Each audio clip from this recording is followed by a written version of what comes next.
નમસ્કાર મિત્રો, વિડીયોમાં તમારું સ્વાગત છે। જી હા મિત્રો, અત્યારે હાલ મોટા અને મહત્વના સમાચાર સામે આવી રહ્યા છે। તો મિત્રો, સમાચારમાં વાત કરીએ તો આકાશમાંથી વરસાદ વરસવો એ કુદરતનો સામાન્ય નિયમ છે, પરંતુ જો દેડકા, કાચબા અને માછલીઓ વરસાદમાં આકાશમાંથી અચાનક તમારા પર વરસાવા લાગે તો આ અશક્ય નથી, કારણ કે અમેરિકાના ટેક્સાસમાં વરસાદ દરમિયાન આકાશમાંથી માછલીઓ પડવાના કિસ્સાઓ પ્રકાશમાં આવ્યો છે। જી હા મિત્રો, અત્યારે હાલ મોટા સમાચાર સામે આવી રહ્યા છે। આ પહેલો કે છેલ્લો કિસ્સો નથી, આ પહેલા પણ આવા ઘણા કિસ્સાઓ સામે આવ્યા છે। ચાલો તમને પ્રાણીઓના વરસાદ વિશે વિગતવાર સમજાવીએ તે શા માટે થાય છે। પ્રાણીઓના વરસાદ એક અનોખી ઘટના છે, જેમાં દેડકા, માછલી, કરચલા અથવા નાના જીવો વરસાદ સાથે આકાશમાંથી પડે છે। તે ખૂબ જ દુર્લભ છે।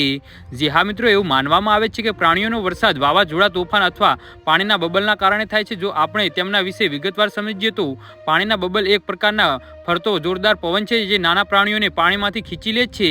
જી હા મિત્રો, અત્યારે હાલ મોટા સમાચાર સામે આવી રહ્યા છે, જે પછીથી હવાના દબાણ અથવા વરસાદના કારણે બીજી જગ્યાએ પડે છે।